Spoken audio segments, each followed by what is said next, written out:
Good evening, everyone. Welcome back to Through Black and White Eyes for another look ahead. This should be a fun show. We've got Gary, we've got Phillip, and we should also have Harry very soon, who is a Spurs fan, to give us his thoughts on the game from his perspective. So let's be nice. I'm actually quite excited to see him, Harry. I voted him for the awards thing, the YouTube awards crap. He's a good lad, and I'm excited to have him on. Before I bring the guys in, we'll just do the usual stuff very quickly. There's the link if you want to become a member. We've got great prizes coming up. $40 gift card for our sponsor, Diet Crow, to buy a T-shirt, buy 2 T-shirts, whatever you want, just in time for Christmas. 2 Alan Shearer signed photographs as well. If you win one of them, great present, or just keep it for yourself. But please consider becoming a member because it really does help. We keep the channel ad-free until it becomes I have to pay out my own bank account, basically. But at the moment, we're doing all right. But the more members, the better, basically. Better prizes as well. Hi all, please remember to keep comments respectful. No all caps, duplicate, super chats are available. Yeah, bottom right-hand corner if you want to donate to the channel. Only 99p to join monthly. Evening, everyone. Gary, evening, Lee. It's great to see you back in the chat, mate. Cheers, mate. AJ, Gary, Lee. Good win for Villa. We're fantastic. We might quickly talk about that very late on in the show. Hey, Andy. Hey, guys. I'd have preferred a draw, but if I'm honest, still the Man U game in Brighton by weekend. Yeah, we'll talk about that as well. Hello, Lee. Hope you're all right. You've been backwards and forwards with some emails recently talking about Matete.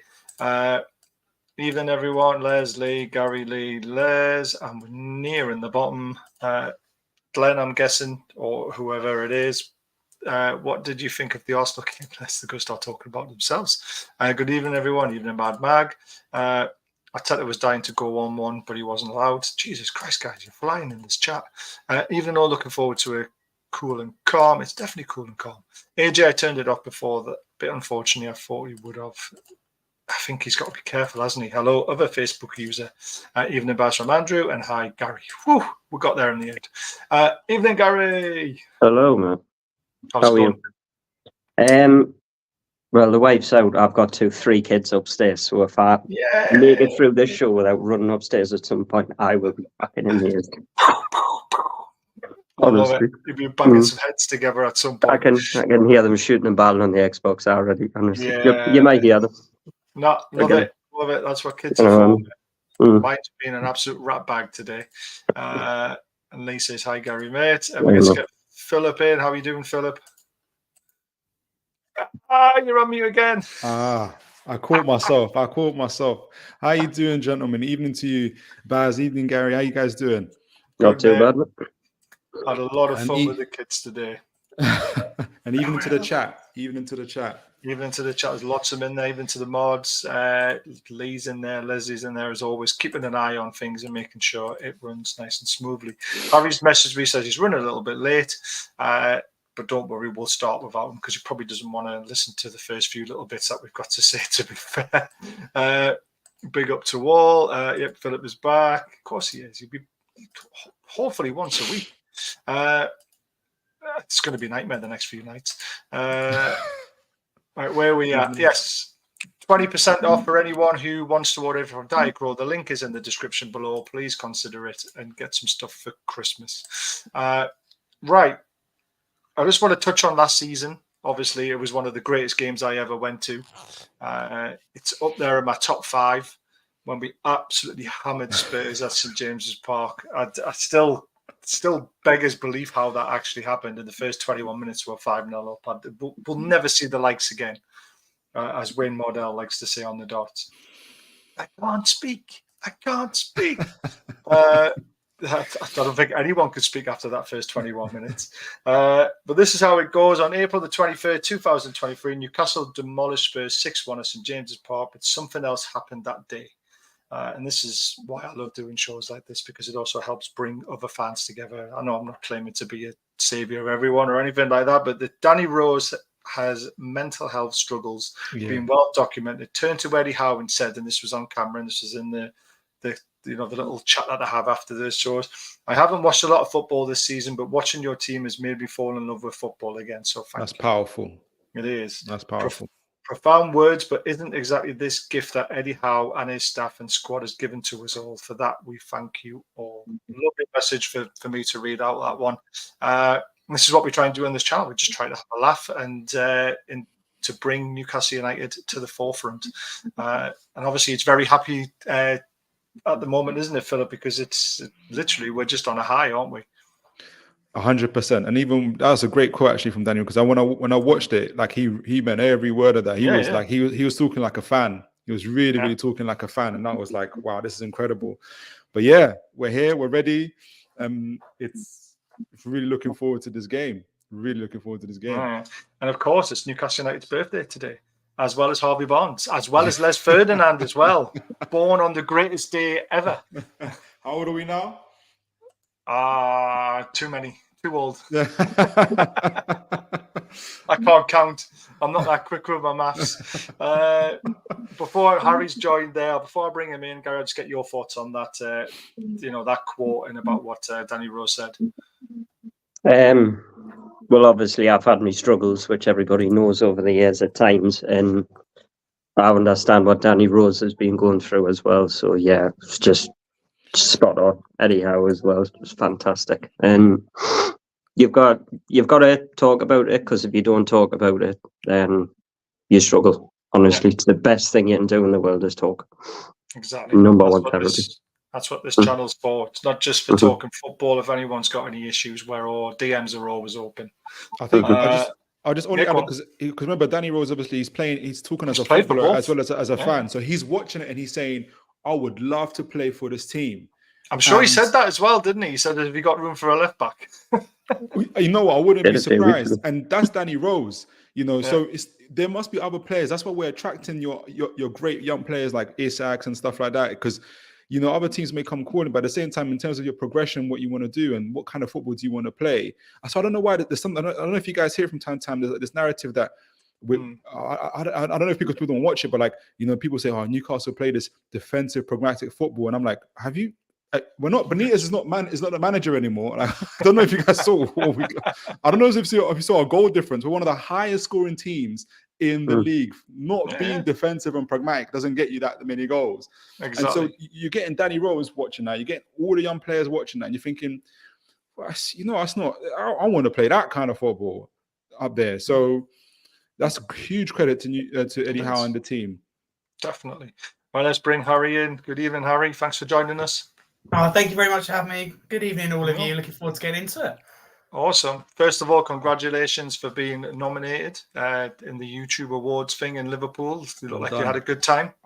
Oh, thank you very much. Yeah, it was an excellent evening. It was great to be there. To meet so many amazing people as well. So it was an honour to be there, really. I am sure they were amazed to meet you as well. I'm glad we're talking about Danny Rose. He obviously played for both clubs. Obviously, he played his best football at Spurs. What did you think of that quote? I know. Obviously, it was a very disappointing day for you, but for us, it was obviously great. But it's credit to Danny Rose where credit's due. He came out and he said that, and it gets other people talking, doesn't it? It does. Can I be honest with you? I actually haven't seen the full quote, so could you tell me exactly what he said? I've only seen a little bit of it. Yeah. So basically, it was he turned to Eddie Howe and said, "I haven't watched a lot of football this season, but watching your team has made me fall in love with football again. So I thank you." Well, there you go. That's all you need to know. And I can't remember, one of you was saying, in terms of the style of football you play, isn't as bad as some people think. I watch Newcastle now and I get excited. Yeah, they're one of a few teams I watch and go, do you know what, this is good. The fans get behind them. So James's Park has been buzzing times last season, this season. The fans love it. And wherever Newcastle have so many injuries, no injuries, we know that they will give their all until the end. They'll work together as a unit, as a team. Eddie Howe. So it's nice to hear Danny Rose say that. Newcastle have been a joy to watch this season. Harry just reminded me, I don't know if you remember I don't know if I saw that quote from Arturo Vidal after we played Milan, and he was like, I can't believe they're here. They play awful football. 2 weeks later, 4-1 PSG. I'm like, we're here now, aren't we? I love it. Absolutely. I remember that. The last little thing from last season, and I'm sorry, Harry, but following Newcastle's 6-1 victory against Spurs, their away fans were refunded their ticket price, but in true Spurs fashion, fans were also stripped of 2 loyalty points from their season ticket card. This was then later rectified, but not ended the club to its travelling support. Did you come up for that game, Harry, or not? No, it's probably the right decision. Probably a good one, yeah. Yeah, the right one actually. One I actually got right, but that's a long trip for a lot of Spurs fans, and they were reluctant to do it. You know, the players done it; it wasn't from the owners' back pockets, etc. Then with the loyalty points, etc. So fans had to speak up for anything to be done, which is slightly concerning. But yeah, it's not just the fact you lose 6-1, it's the way we played. The game was over after 15-20 minutes, and that just in any football match isn't acceptable. You know, you get it if it's like an FA Cup game, like when Mourinho played Tottenham, you know, a few years ago under Mourinho, where you got literally Premier League against a really, really low further down National League side. That's just pathetic. I know we were in a bad place, but there's no excuse for it. So in the end, they're rightfully refunded, but they really didn't want to if they got their own way. Yeah, I think he lost the next game after that as well. I think he did, yeah. I'm going to play a bit of devil's advocate on this. I don't like refunding fans ticket money. No matter how bad it is, you go there to watch 90 minutes of football and you get what you paid for. That's just my opinion. Yeah, I get that. I think you're right. I think especially at the home games, you made that choice. I think it's just the fact that the distance that some people put in. That I knew people who got up for the weekend, etc. And overall, it's a significant amount of money. That is their own choice. Some will say true that they spent, and for them to for it to be over in 10-15 minutes. I know what you mean. In some cases, I think that it's not necessary, but I think this is one of the odd occasions where you go, this doesn't happen often, but fans need refunding here and cost of living crisis, etc. But at the end of the day, I suppose they make that choice. So you do. You paid for your ticket, you paid for your travel, you're coming up to watch 90 minutes of football again to see a beautiful city outside of London. Probably one of the greatest cities in the world. You'd be crazy if you went to go and watch, pay that money to go and see Spurs last season and make them work. Exactly. That's a crazy decision. It was like all our travelling fans during the Mike Ashley era. I mean, we never got refunded once. We probably should have. We deserve to get refunded every weekend. No, it's true. I just find it such a difficult concept that you refund someone for something that they know what they're buying, they're getting the product, and it's like, and because then you open up the doors for other teams to say the same thing. You get the fans jumping on it, and it's like every single time someone gets battered away from home now, it's like, oh, they must get a refund. Got to get a refund. I'm like, maybe it's a bit like going to McDonald's. Now you're not necessarily gonna get a deluxe burger. You know the burgers never look like what they look in the picture. They never do. But you accept that that's the burger. However, if you get a burger you've ordered a cheeseburger and you've got no cheese, or you've got no burger at all, I want my money back. And I think maybe that day Tottenham didn't even get a bun with their burger. I think didn't get half a bun. Didn't get half a bun. So I they still saw Harry Kane score and they got a sandwich. There's that. I love it. Stephen, congratulations on the victory midweek on Thursday night. You've battled very hard. I've had my say on the game. You deserve to. I don't think you deserve to win. I don't think we deserve to lose. I don't think we deserve to win either. I thought a draw was probably the best, on the basis of chances, but you capitalised on 2 mistakes. That's what happens in the Premier League. You make a mistake and you get punished. They look knackered in the last 30 minutes against Everton. Is it worth risking the same side again against Spurs with Milan game so soon after? Well, we've got, Monday, Tuesday rest again. We'll play on Wednesday. I don't know. It's going to be an interesting conversation when we come to the lineups. Pickford's an embarrassment. I've had my say on that as well. We give Pickford so much shit. Yeah. He deserves to give it back when he gets the chance. So I say fair game. Yeah. Absolute fair game in my eyes. I still hate him, but it's fair game. If you can't take it, don't dish it. Now, regarding Pickford, mind, I agree. We give it to him, and he has every right to give it back. But I didn't agree with that, mate. Yeah, giving it to the fans like that. It was the way he implied that. It's nah. The thing is, though, Gary, right? If you look to the away fans, they're all giving it this and they're all giving it that and this and short arms and dinosaurs and all this sort of stuff.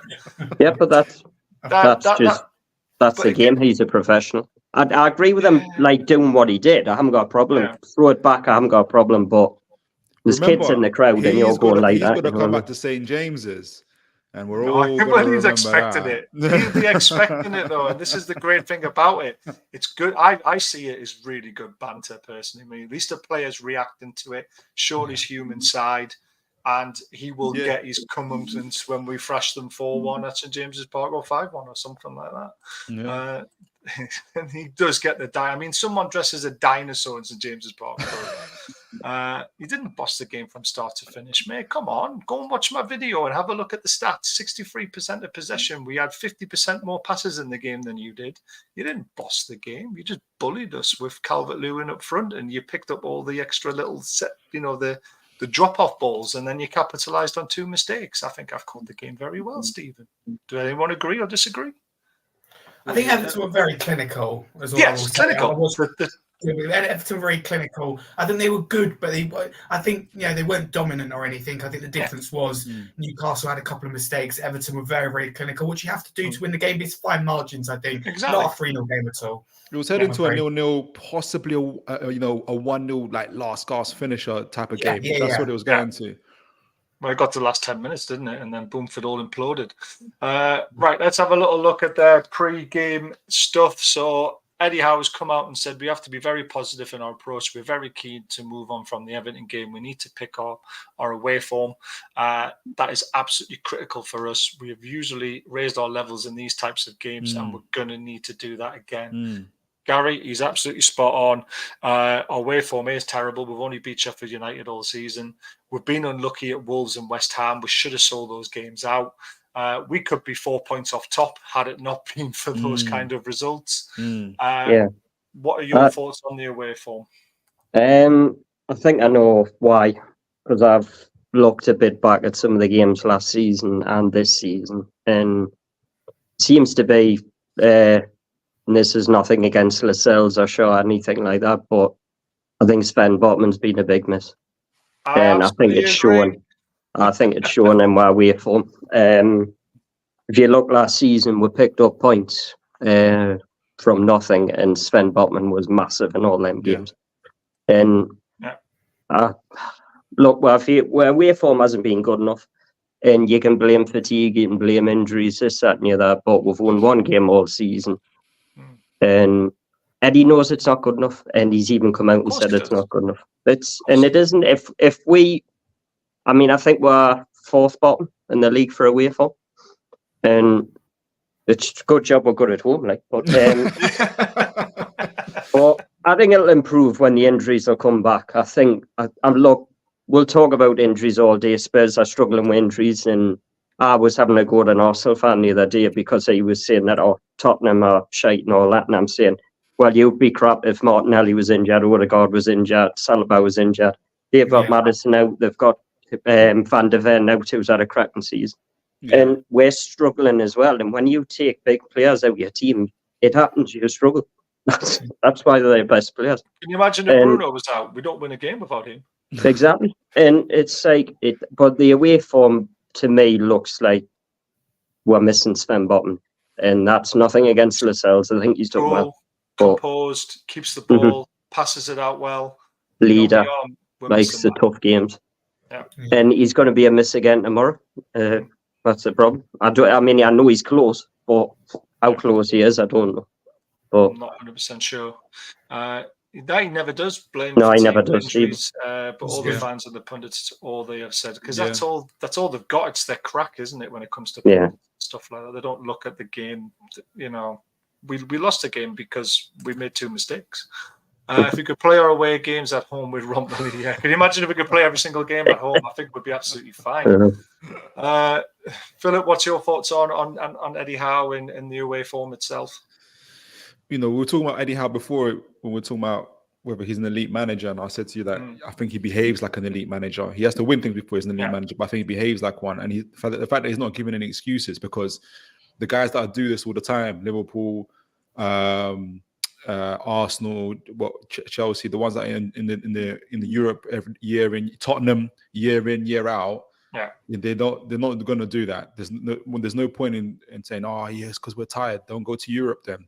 Don't chase trophies then. This is why you're called elite in the first place. So Eddie Howe doesn't give those excuses whatsoever. And yes, we're top of the league for injuries and all these other stuff, and yet we're not going to be doing that. And so we go into this game with that same mindset. That's exactly it. It's the right way to think about it. It's the right way to think about it. Yeah, I agree with that one as well. It wouldn't have been 3-0 if we had Wilson, Longstaff, Barnes, Botman. Even Botman by itself, there's Gary's right in terms of like the intangibles. I got to see, like I was saying to you, I got to see Botman live, and sometimes there's intangibles like where the number 9 didn't. It was a preseason game, and the number 9 didn't even want to go next to Botman. He didn't want any problems with Botman. It's those little things. Will Calvert-Lewin be pressing up against Lascelles like the same way he does to Botman? I don't think so.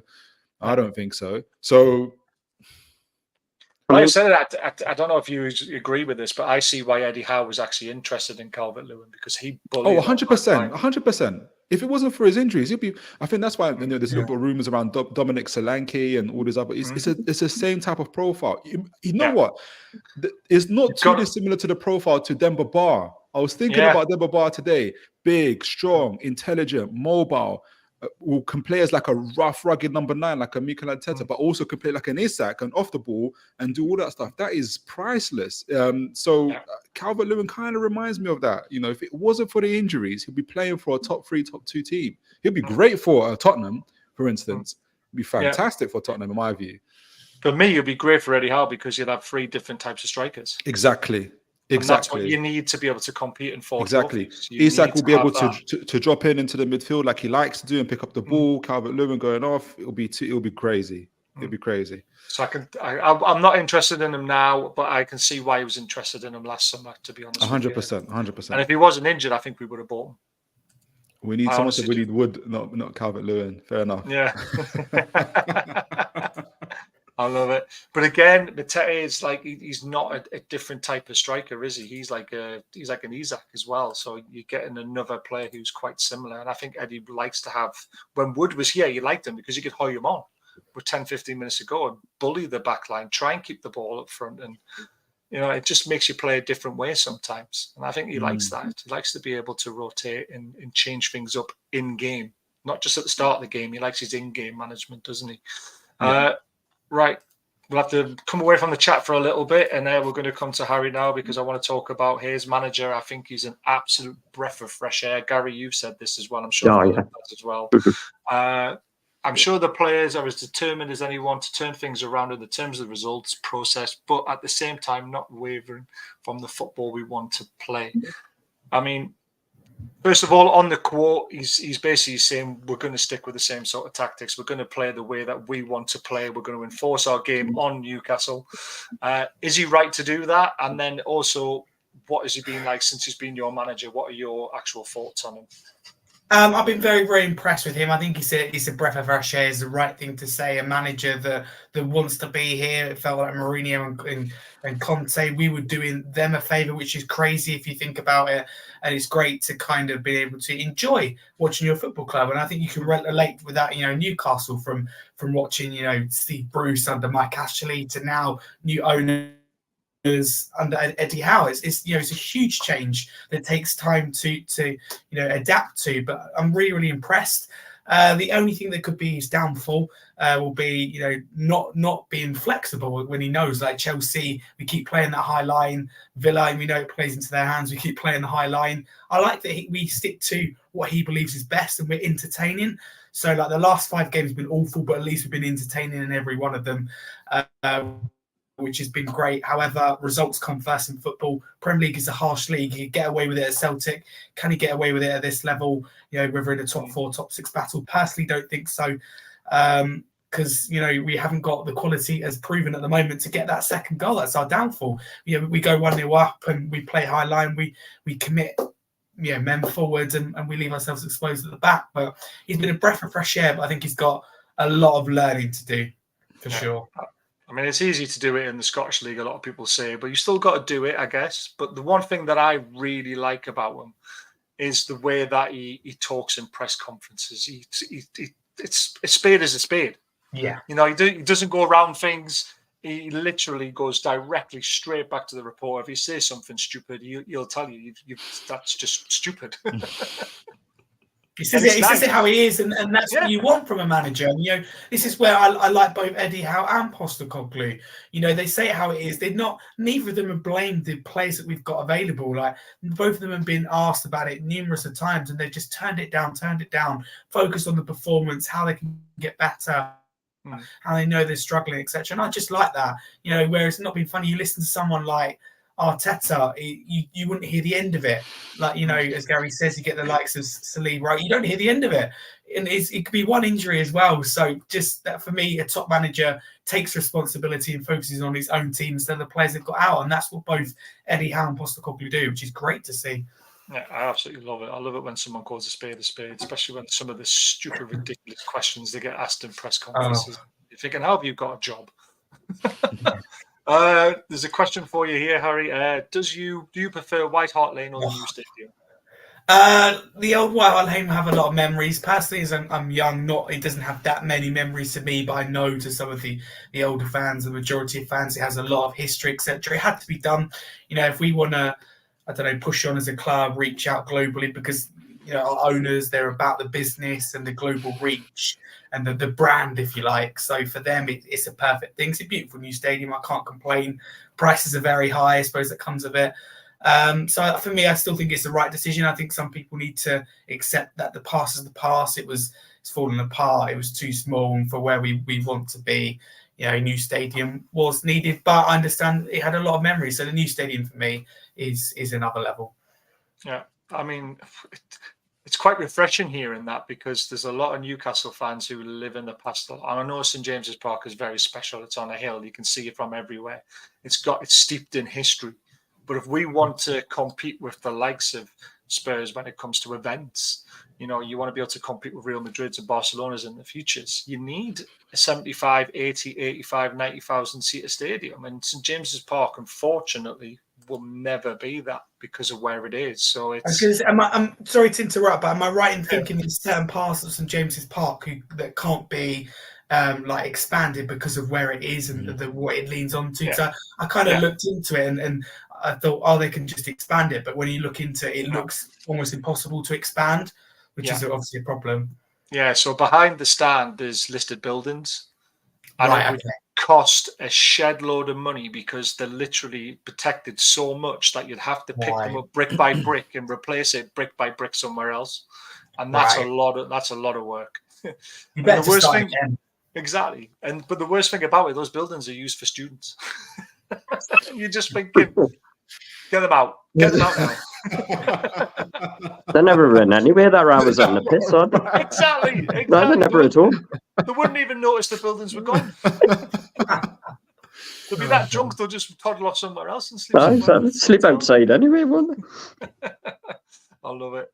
Andy says Tripp should never apologise for what he's done for us. Do you know what? I like the fact that he's come out and apologised, because it shows that he's human. He shows that he knows he's made an error, but he should not be getting any of the stick that he's been getting. And my video I put out this afternoon is basically sticking up for Tripps. I've heard there's personal problems in the background. Now's the time to get behind Tripps and not nail him. You know, the stuff that he's done for our football club has been absolutely superb. And 3 points is 3 points. At the end of the day, you know, we're going to come to it later on, but we're still in there fighting for everything. So I love it.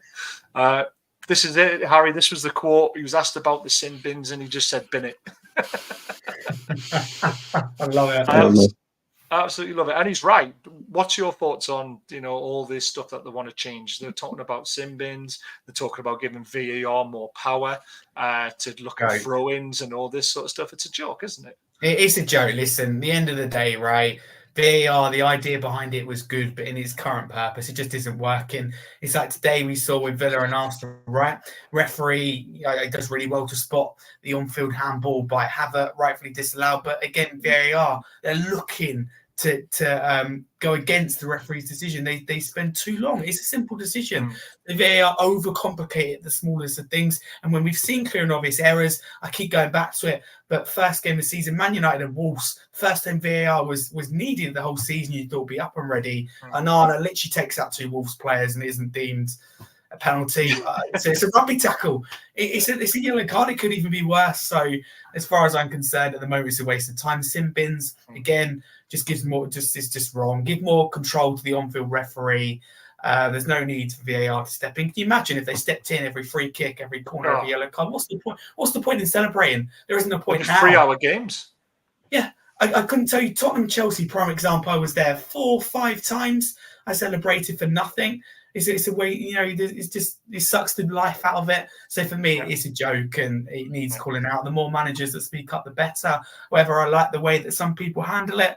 I think the likes of Postecoglou, that they kind of play it down when we get decisions against us, but openly speak out about VAR, but are reasonable. But you get managed, and Gary O'Neill's another one. I think and Eddie Howe, they're really reasonable.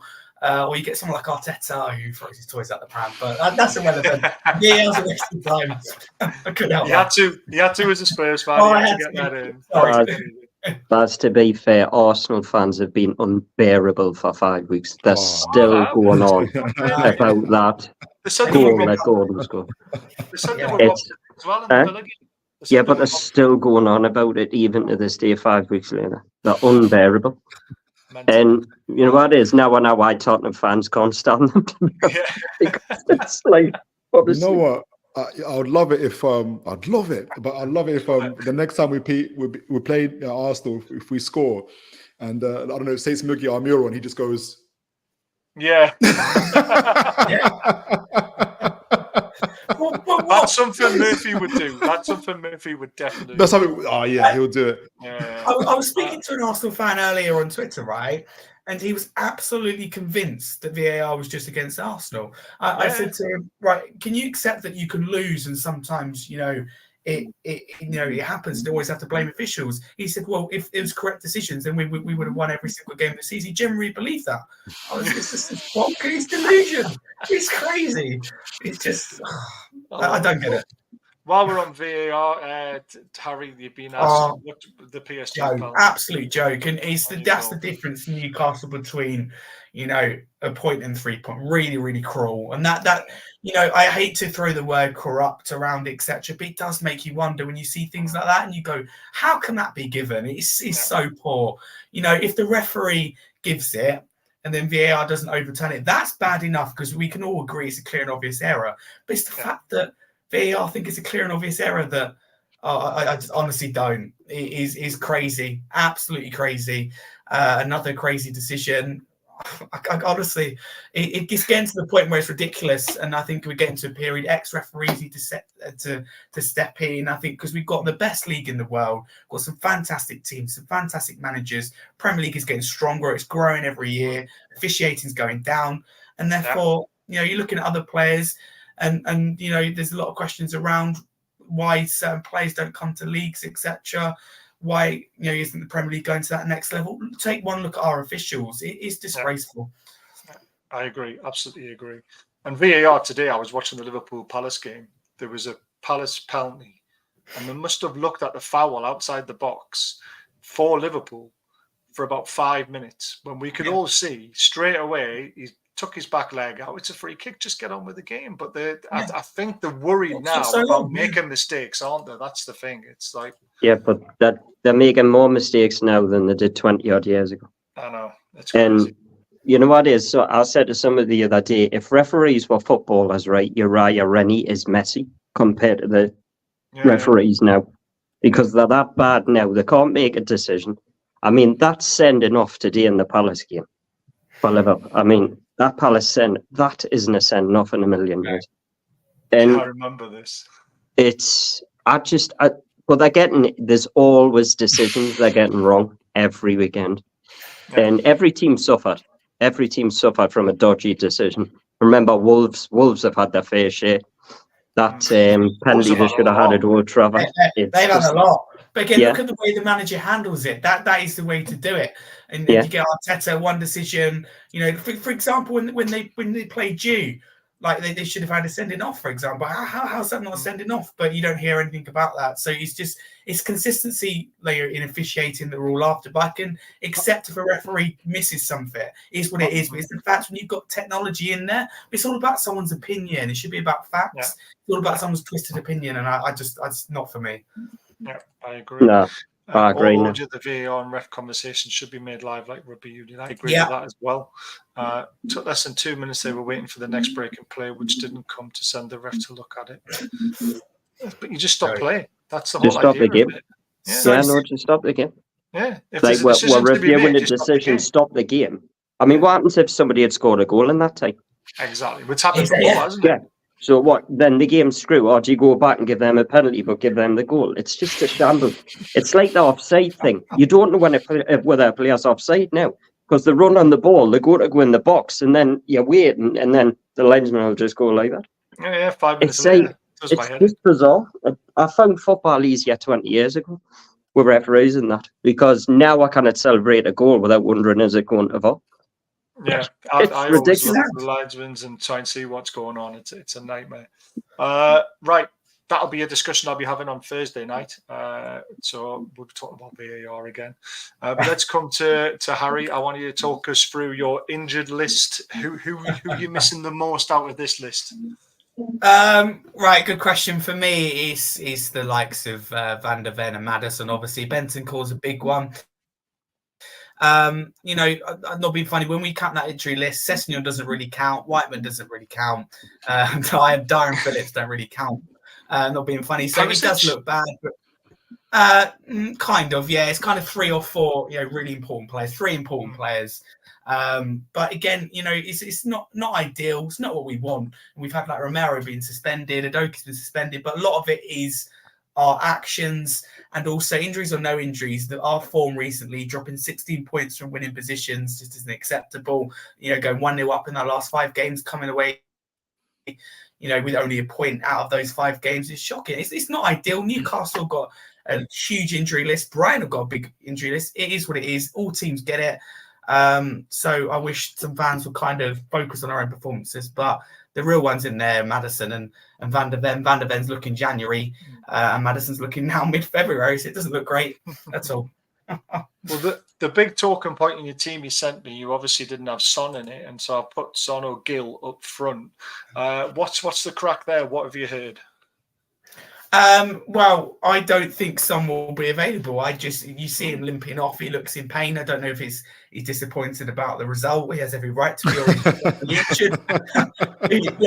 He wasn't great. So for me, he's got to a point. He's played so many minutes. Does he play anyway? I don't know.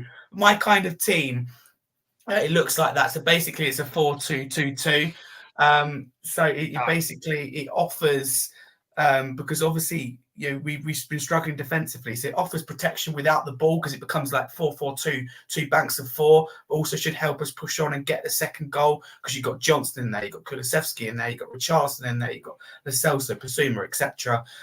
When I sent you that team, I look at it now and there was one thing I would change for me, and it's Sarr for Lo Celso, I think, because I think Lo Celso would be good coming off the bench for like pace, energy, etc. But for me, I'm just going to be flexible to think, how can we get the second goal and how can we defend better? And for me, those 2 banks of 4 will really help. We won't do it. It'll be probably the same team, same formation, but hey-ho. And you can always hope.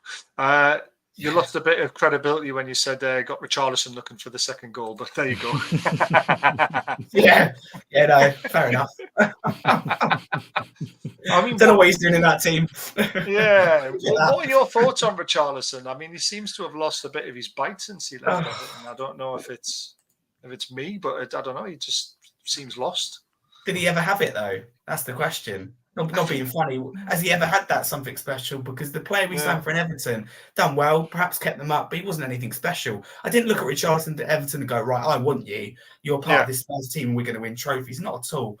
So I never really got the signing. And well, I got it because what it was is I knew when he was signed that the ball to turn around and go, well, cost. Yeah, we spent 50 million on a Harry Kane replacement. It's not too bad.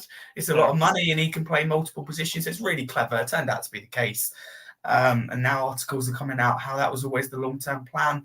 Don't even get me started.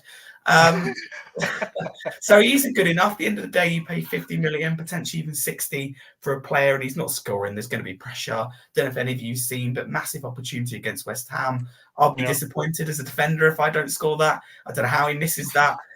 He's really poor. Well, ultimately, I think we should still get behind him. We should be given till the end of the season, maybe even January. I don't know.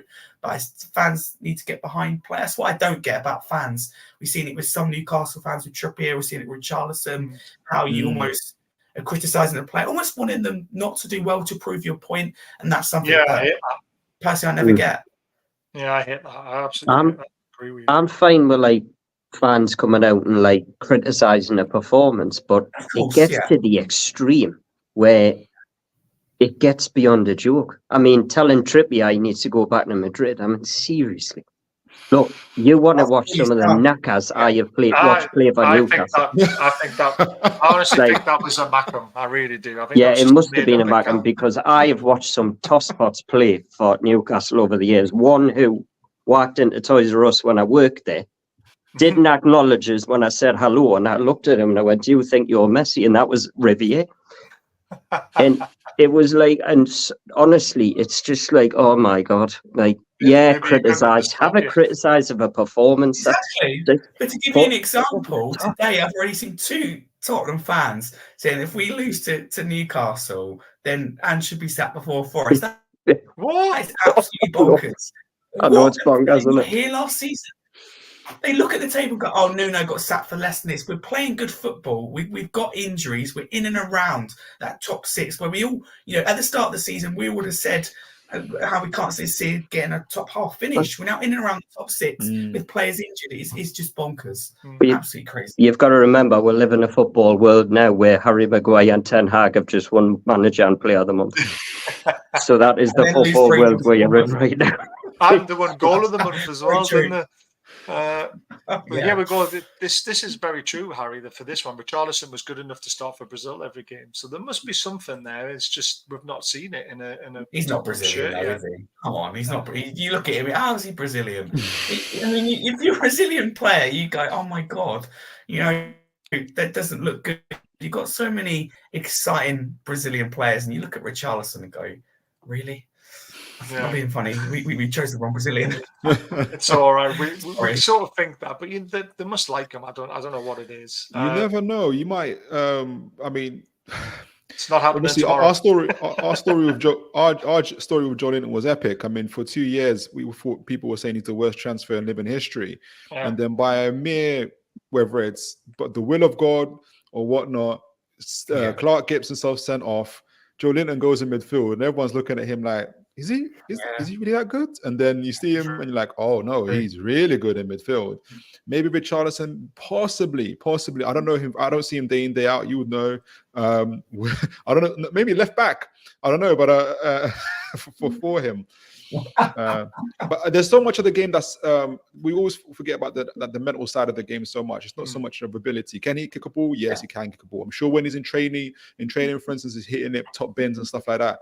But when you get into that game and the pressure of it and everything that's around it, we saw, for instance, Chelsea came to a ground, and everybody was saying, oh, but technically and ability wise, everyone was harping on about that. And I kept on thinking, but this is Newcastle. Yeah. And then I give Richarlison credit where credit's due because he always puts the effort in. Ange wants that, that fight, 100 or so minutes now with all the added time. He fights till the end. He just hasn't got the goal to show for it. But hopefully that can be worked on. But if we want to get to Europe next season, I think it's important you keep these players in and around the squad. So I don't think I'd get rid of him. But with a fully fit team, he doesn't really get to this team. Yeah. I agree with that. Right, Gary, let's have a look at our injury list. Oh, God. Here we go. Yep. We can literally field 11 and start a bench now. Apparently, Jamal Lascelles is dead leg is what Eddie Howe said. I've also heard potentially it's his groin. You've got a left back and a right back there. You've got Harvey Barnes, you've got Willock, Botman, Longstaff, Anderson, Wilson, Byrne, Murphy, Nick Pope in goal.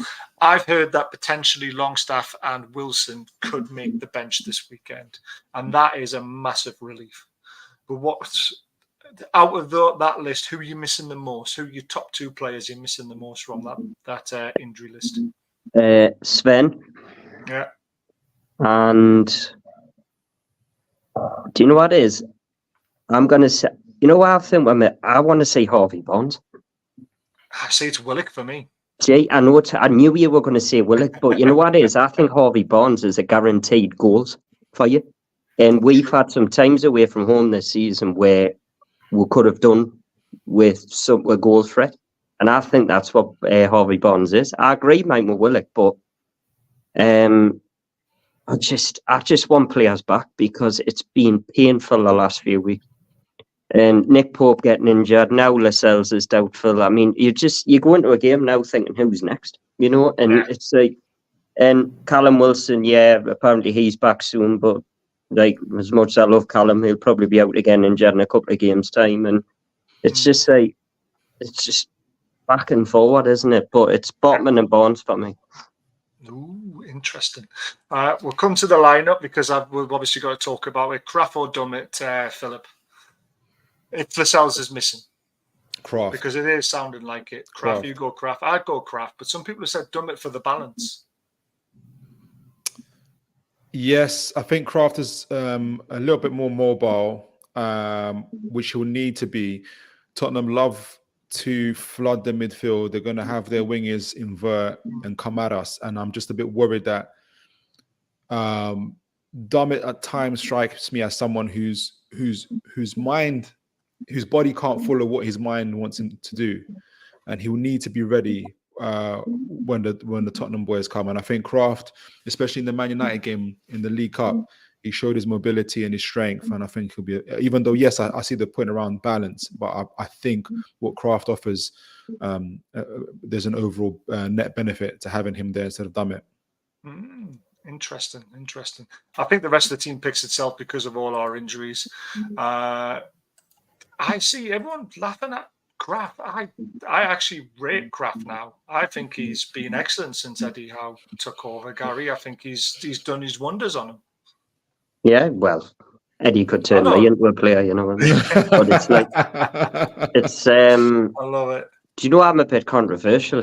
I'm swinging towards Dummett, and I don't know why. I don't know. I just think it's the balance, isn't it? Yeah, I'm looking at it like Son could potentially be out as well, which I didn't know. I don't know. It's just Kraft had a bad injury, and Eddie doesn't seem to have rushed him back at all. I thought he might have played more than he has since the Man United game, because he did play well at Man United. Dummett did too. But I don't know. I think what you said before, the balance thing. And I'm not saying Dummett's like a top centre back here, and I think Kraft's a fullback, and that's why I'm going by Dummett.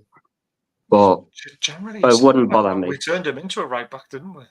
Yeah, it wouldn't bother me if Kraft played. I wouldn't be disappointed. I don't know. The balance thing for me.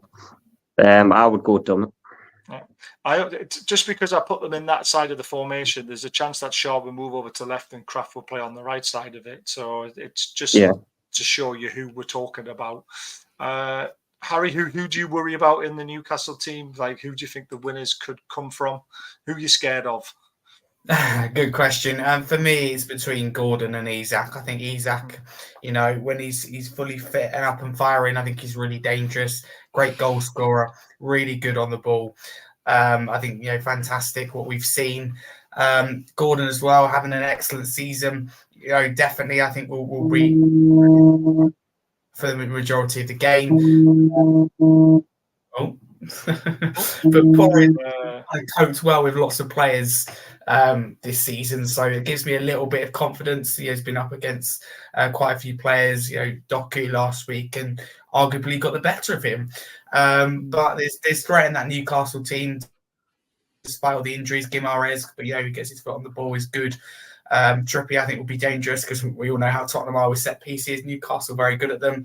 But there's in that injury list as well. There's so much talent that I'd usually be afraid of. But yeah, no, it has to be between Isak and Gordon for me. Awesome. Right, this is the form of the teams. So obviously that loss to Everton, not great.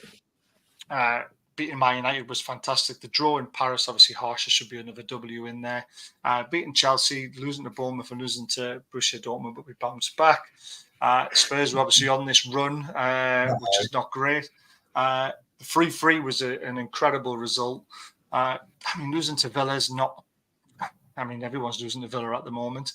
But the West Ham one, the Wolves one, the Chelsea loss obviously hurts because of the 2 sendings off. That was never a 4-1 game at all. Beating Palace was a good result. So it's very, very interesting how this game's going to go. I'm going to come to you, Philip. Where do you think Newcastle win this game? Is it if Spurs keep that high line and we use our pace to get in behind them? There's a couple of things, and I need to get Harry's take on it, because I understand that obviously we're looking at midfield, it will be key, but what I understand obviously is, and I watched the Aston Villa game, and I watched about 5 games of Tottenham this season as well, and I love the way they approach players, and they do it really well in terms of how they, at times, like I said, invert their wingers, and so they flood the midfield, and so instead of 3 midfielders, you almost got 5 coming in, and so they just go past.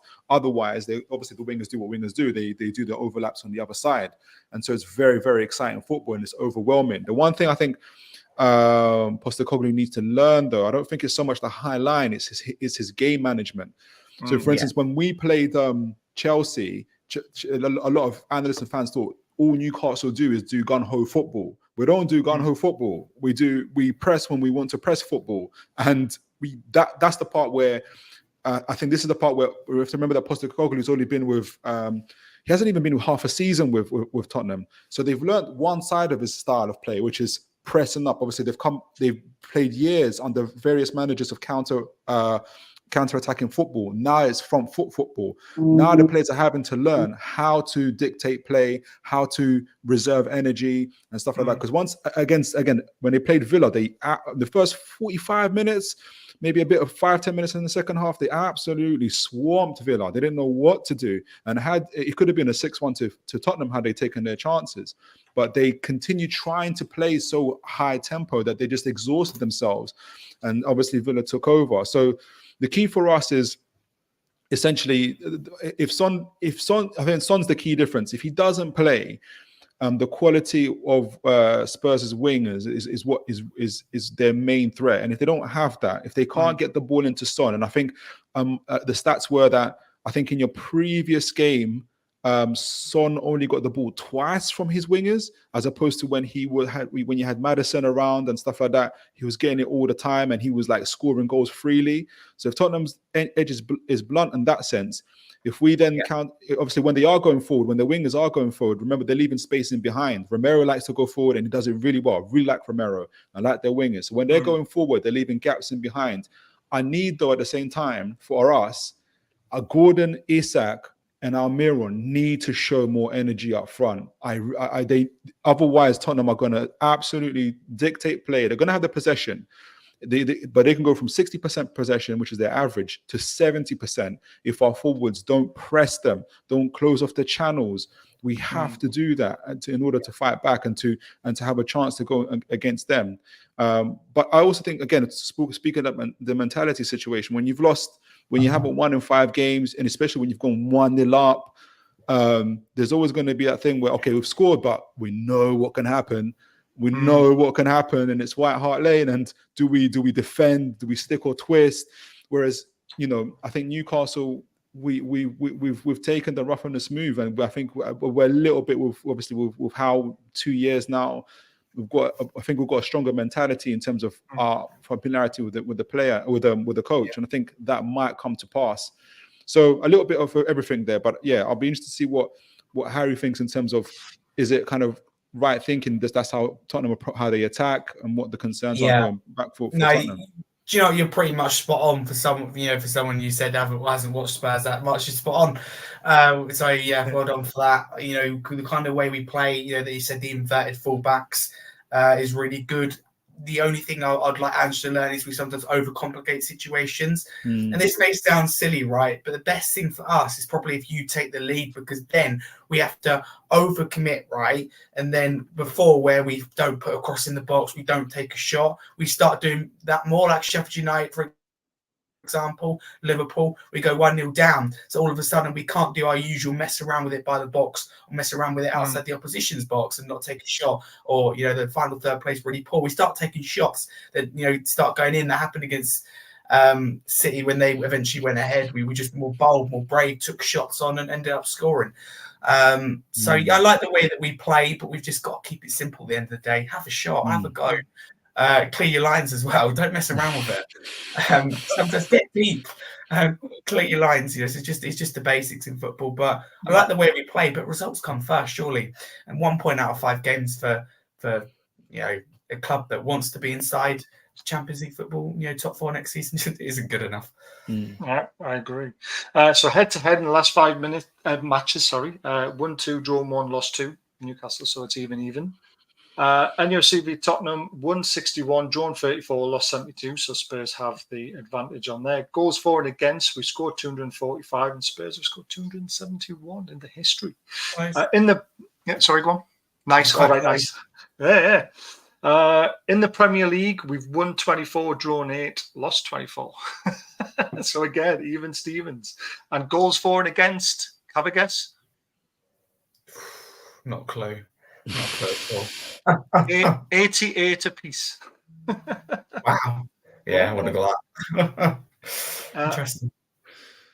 Last 5 games, obviously, we've put that up before. Newcastle v Spurs, though, lost, won, drawn, won. That's very interesting as well. So it's, again, even Steve. Everything's even Stevens. Everything's right down the middle. Yeah. It's crazy. It's going to be such a tight game. It is, yeah. In a way, it's going to be such a tight game, but I've got a feeling that if you play that high line, it could get messy potentially. It all depends. That's for sure. Guys, get your score predictions in the chat because we're nearing an end. I want to show the league table because it is very, very interesting after Aston Villa's win. It's so tight, and I put in my video that, you know, if it's a big if we win tomorrow, we're back up to 5th. Wow. And then we've got 3 winnable games on the bounce. We've got Fulham, Forest, and Luton. You get 9 points out with those games, and we could see ourselves in the top 4 again. So, but the other lining is if we get beat off Spurs then go another 4 points ahead of us, and then we win those 3 games, we might catch them because it might just give them the kick up the backside to carry on their good form. But we've got to hand it to Villa, Gary, haven't we? Because Villa are doing what we did last season. Yeah. I've been impressed with Villa. I watched them tonight, and I will say one thing, right? And this is not a dig at Villa at all. I haven't had many injuries. Yeah. And but you've still got to go out and win them games. And at times, Villa play some cracking football. And yeah, they do look similar to what we were last season. And they seem to be getting certain things going their way this season, whereas we're finding it a bit more of a struggle. But no, I think they're a good side. And look, the way it's looking, I mean, people are going to write them off for top 4 because we got written off all season. But they're looking top 4 for me. I mean, I mean, how many games are they going to lose at Villa Park till the end of the season? There's not many, so it is down to their waveform, just like us. If yeah, our it's waveform just like was slightly better, we'll be in the top 4. I like the balance Villa I've got. I like Ollie Watkins. I like Bailey's playing well on the wing. I like their centre backs, Konza and Torres. But the thing is, they're not getting any injuries. And Spurs, for example, had a cracking start the season. And then all of a sudden the injuries kicked in. And then when the injuries kick in, Spurs dropped off a bit. And it's like, it's the same with us. I think once we get our players back and we keep them fit, then I think we will push the top 4 again. Whether we'll get there, I don't know. I'm not sure yet. Whether Tottenham get in the top 4 yet. I don't know what the rest of the Spurs fans think, but I personally still think Tottenham need a striker. That's just my opinion. And It's but if they keep their players fit, Kulipeski and Son and people like that, and get Van de Ven back, then yeah, they'll be in the top 4 running as well. But like I said, injuries are hampering a few teams this season, but it'll hit Villa. Villa will get bad injuries at some point this season, and it'll hit them as well, and their form will dip. But I do think Villa are a good side. Yeah, I agree. Harry, what do you think of the league table? Looking at yourselves in 5th there, you could potentially draw level with Man City. Obviously, they've got a game in hand as well. But that could be a massive psychological boost for you if you actually get the 3 points tomorrow. Absolutely, and listen, it's been about a month or so, more than that now. But at the end of the day, we're 5th in the table. You know, we're absolutely taking that at the start of the season. At this stage, approaching the Christmas period, just the fact that we win, and we could go. Obviously, depends on the result. Level on points with Manchester City, and you've got fans in utter meltdown. It's crazy. Make sense of that. So we want to be in and around that top 4, top 6 battle. We're the third year under our project, but in terms of Aston Villa, I think they've been exceptional, and one amazing week. They beat us 2-1, beat Manchester City 1-0, beat Arsenal. That is a really serious team. I think, as you say, Ollie Watkins, for example, let's say he gets injured, what happens to Villa then? I do think they fall down. So it really does depend. Can they balance that with Europe as well? Where do you play the likes of Watkins? Get Martinez or Watkins injured, I think they're in trouble. But for now, Villa are doing well. Very happy they beat Arsenal. Very happy they beat City. So it's good to see them doing well. And it's really open. Yeah, it's really open Premier League this year, and that's what we like. Not being funny. As well, it's like with the North London derby, Tottenham and Arsenal. It's good to have 2 teams actually playing well, rather than like we've seen in the last few years, 6th and 7th. Nobody wants to see that. No. So it's really open Premier League table. Newcastle, as you said, they've kept themselves in a good position. Injuries, they come back, and I think you can push on. I still think the huge top 4 contenders. So it's really open. But from a Tottenham point of view, I'm happy where we are. But we know we're looking until January, and we go Newcastle on Sunday, Forest away. Forest, Steve Cooper needs a win. Got Everton at home, they're doing well. Got Bournemouth at home, New Year's Eve, they're doing well. So it's will we win? Will we win before the new year? I don't think so. There you go. Very interesting. Very interesting. Philip, I'll come to you and look at Man United's position. How are they still 6 with a -3 goal difference? They're having the worst season. All their fans are imploding, as they always do on Twitter, and they've obviously just got hammered off Bournemouth. How are they still 6? Look, I always use like I said, if anyone knows boxing, I always use the Deontay Wilder analysis with Man United. He can't fight. He can't fight on the back foot. He hasn't got a great jab, but he's got a hell of a right fist. And when every so often, once he hits you, and he climbs up. So Man United still got players that can win you games. The problem is that when they play against half decent sides, Bournemouth are literally nearly halfway up the table. They come unstuck. And that's just the reality of it. I don't think they've drawn a game this season. So they've won 8. No, they've won. They've drawn 1 actually. Sorry, they've drawn 1 game, and so that's why they are where they are, where they're at. And that's just reality for them. That's the benefit, isn't it? Last season we drew too many games. Yeah. We did, and I had a feeling that this season we'd lose more, but we'd win more, and we'll draw less. And I think that's what's happening. I said when I did my review for the season, I was saying that because of our squad being thin and the number of injuries we will have games that we beat Man United, Chelsea, but then we'll lose to Everton. You'll have those type of games. It's just, so if we're following that pattern, there should be a more positive result against Tottenham. So that's the reasoning for Man United. I love patterns like that. And I personally think, and we're going to come to predictions now, so I'll leave mine to the end. Gary, what's your prediction first? After Everton, I wasn't very confident. I never go against it, right? I don't do that. It depends if Son's out for me. If Son's fit, I think it'll be a draw. If Son's not fit, I think we'll win 2-1. But it's all dependent on Son for me. I love it. And I don't know. I think we'll look a bit jaded at the minute. We had a tough game on Thursday. The one thing I will say is we seem to bounce back from a defeat. in a bad one, that's what we do well. And I wouldn't be surprised if you see the old Newcastle tomorrow. And the one thing I will say is Tottenham, if the old Newcastle does turn up that we saw against PSG and we saw against Man United, Tottenham have got to be on it in the middle of the park, because once our midfield gets going, it's hard. And it's hard for Man City, because we've seen what they can do them three. And but I think, look, Tottenham away is never easy, ever. And it's not going to be easy tomorrow, that's for certain. And I don't know, I'm going to go 2-1 Newcastle, but I would definitely take a draw. Ooh, interesting. Philip? 3-0 Newcastle. Oh, wow. I'll go for that. 3-0 Newcastle, even though our away form is dire and Tottenham are an exceptionally good team. I think you're